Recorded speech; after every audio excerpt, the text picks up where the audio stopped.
Donnie and Dolly. The team is supported by AbleAuctions.ca. Closing your business? We can help. And King of Floors, your vinyl, laminate, and engineered flooring superstore.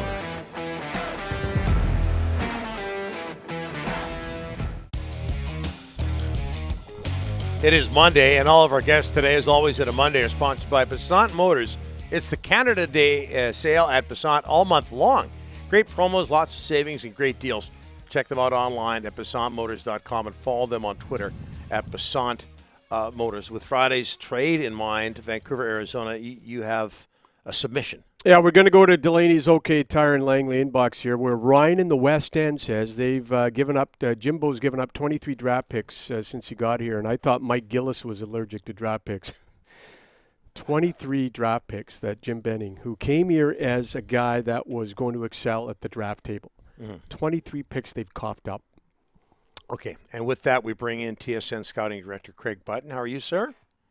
I am good, Donnie and Rick. How are you guys today? Very well. Joining us a day early, normally on a Tuesday. We'll take whatever we can get from you, Craig. Hey, what are the Canucks getting in an expensive Oliver Ekman-Larsson and Connor Garland?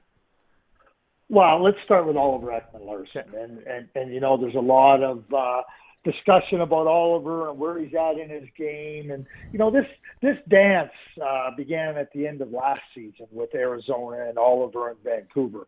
So, you know, Jim Benning, I don't think there's any question. Jim Benning is making a bet that Oliver Ekman-Larsson can find a form in his game that can contribute to the Vancouver Canucks.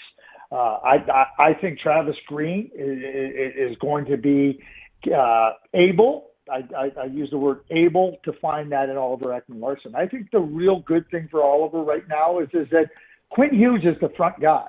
Like Oliver, you know, had reached a point in Arizona where he was no longer the front guy. Well, he doesn't have to be the front guy in Vancouver. And so you start to look and go, okay, you know, could you find a price for that? Could you find a better price for that? Well, I mean, just tell me who and tell me where that player's coming from. And I think for the Vancouver Canucks, I like their offensive talent. I like their goaltending.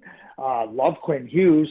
But until they get better defensemen on the blue line, and it can't just stop at Oliver Ekman-Larsson, they have to build that out, and they have to get better. And if they can do that, then they're going to be a much better team. If they don't improve the blue line, they're not going to be a better team. I think Oliver Ekman-Larsson is one part of this. And we know that there's 6 years left, and we know that it's just over a $7.2 million hit for the Vancouver Canucks. And I don't think in years 5 and 6 you can expect Oliver Ekman-Larsson to be at a level that's, you know, top-notch or even real solid.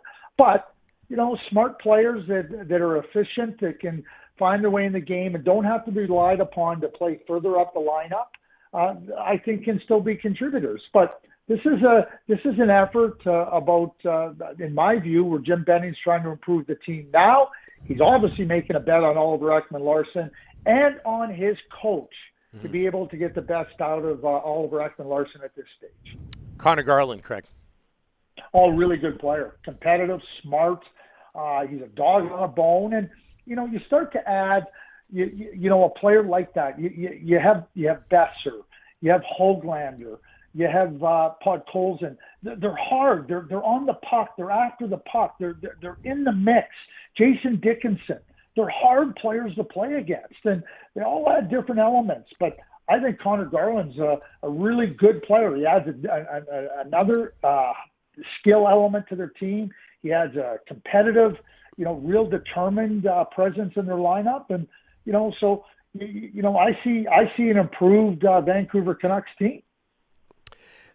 Craig, let's go to the Canucks draft pick. The first pick, Danila Klemovich, 41st overall. What do you think of him?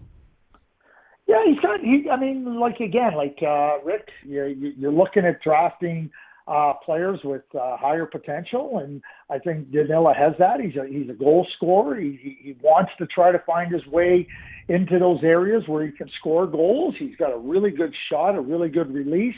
I mean, he's a shooter. That's what he is. I mean, he is a shooter. He's a player that wants to take the puck. He's not really a I don't consider him a real great playmaker. And I don't even consider him a good playmaker, to be straightforward with you. But he's a good shooter, and he's a hungry shooter. And you get a player that has that type of ability and that type of potential. Well, you know what? To me, you bet on it. And I think for the Vancouver Canucks, Klemovich, comes into the system. He's not ready to play now. He's going to need a few years' time, but certainly that ability to score is something that's always coveted.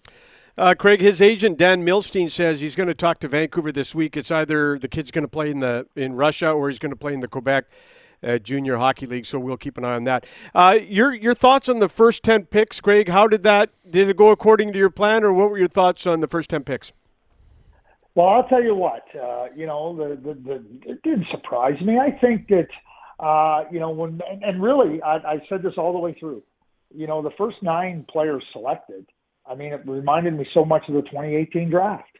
We knew after Rasmus Dahlin and Svechnikov, we had a real strong idea who the next 10 players were going to be. We didn't know in what order. I think, after Owen Power, we had a real strong sense of who the next 8 players were going to be that were going to be selected. And I think that that's exactly what happened, whether it's Luke Hughes or Simon Edmondson or Brant Clark or Dylan Gunther or Kent Johnson or Mason. We knew the next 8 guys. And I think obviously at 10 is where, it became a little bit more uncertain about who would go in that spot. The Ottawa Senators really like Tyler Boucher and step up to take him, and that's what it's about. Take the player you believe in and that you want to fit into your group. But in the first 9 picks, Rick, no surprises about the names. We didn't know what the order would be after Owen Power. We found out on Friday what it was, and to me that was what I think was very similar to the 2018 draft. Talking with Craig Button. Craig, we need you to put your scouting hat on, your GM hat on. Jake Virtanen, placed on waivers by the Canucks. They're going to buy him out. Can you take us back to 2014 and going into that draft? What was your opinion of Jake Virtanen at the time? If you go back and look at my prospect rankings, I didn't have him in the top 30 guys. I think I had him maybe even 40. Him and Julien Gauthier, who were first-round draft picks, I didn't see a real I didn't see an ability to think the game. They had power. They had physical attributes that were really strong and really good. Jake is a great skater. He throws that power element and a great shot. In the NHL, you can't skate by people and just power your way by people. Julien Gauthier has found the same problems in his career that Jake Virtanen found in his. Doesn't mean that Jake didn't find a way to contribute, but when you're the 6th overall pick and you're betting on him being a 40-goal scorer, a 35-goal scorer with that power, and he's not anywhere near that, that's what I saw. And I always say this, guys, about the draft.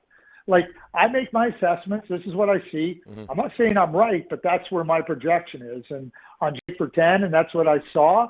And with Julien Gauthier, who's not anywhere near the player that Jake Virtanen has been in the NHL, both first-round draft picks that I saw very similar things in them in their junior careers.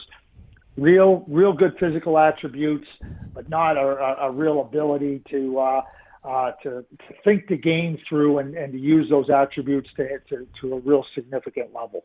Craig, can you repeat that for people who might be in shock here in Vancouver? You didn't have Jake Virtanen in the top 30 back in 2014? No. Top 40? No? Yeah, I want to believe, I didn't. I don't think you can be successful in the NHL with hockey sense, or lacking a level of hockey sense. You ask yourself about any top player in the NHL. Every one of them has hockey sense. You know why Mark Stone's so good? His hockey sense is off the charts. Mm-hmm. You think he skates as well as Jake Virtanen or Julien Gauthier, or shoots the puck as well? No, he doesn't. But hockey sense off the charts. There's no good player in the NHL that doesn't have good hockey sense or better. I know you have a strong opinion on this, Craig. What were the Habs thinking drafting Logan May at 31? Well, what I'll tell you is they weren't thinking. That's what they were doing. They weren't thinking. And it's hard to believe, Donnie and Rick, that, you know, like they didn't just get to pick 31 and say, oh, we're going to take this guy. They thought about it long and hard. And then you look at the scenario. Okay, so disregard for the victim in the statement, like, oh, we're going to accompany Logan on his journey. I think that's admirable. That's what you should do. You should accompany all your prospects on their journey, right? What about the victim? Number two, total disregard and disrespect for Logan May's wishes. He talked about the draft, and he said, I have not earned the privilege to be drafted in the NHL because I have not demonstrated the requisite maturity. I want to spend the next year working on that and trying to prove my way. And he added, I don't want to be a distraction for the other players. The Montreal Canadiens just said, we don't care what you think. And now what did he become? Mm-hmm. You know, Logan May, in his statement recognizing where he'd become a distraction, he had a better idea about it than the Montreal Canadiens. Mm-hmm. Then they put Trevor Timmins up yesterday. And, I mean, you saw the video. We've all seen it. He doesn't know what to say. Mark Bergevin wants to talk about the hockey. Listen, it had nothing to do with Logan. And I don't want to make this about Logan May. This is totally about the Montreal Canadiens. I've heard different commentary all about kids making mistakes. It wasn't about a kid making a mistake. We know what he did. He's acknowledged the mistake. He's acknowledged that he wants to move forward. He acknowledged that he wants to do everything he can, you know, really show that how apologetic he is to the victim, demonstrate that he's mature and everything. The Montreal Canadiens didn't just take any goodwill they've had over the last 2 months of the playoffs. I mean, this is a black mark on the organization. And unfortunately, you know, Logan May becomes part of it because of his own doing, but he didn't want to be part of this. And the Montreal Canadiens failed. You talk about from failing hands, we throw you the torch. They lit themselves on fire. Craig, strong stuff. Appreciate it. And we're off for a while, so we'll talk to you in September. But great to have you on board, my friend. Yeah. Can I tell you what? I love being with you guys. I have great respect for you guys, and I'm just really honored that you asked me to be part of it on a weekly basis. Yeah. So look forward to the next time. Thanks. No brainer for us. Thanks, Craig. All the best. Yeah.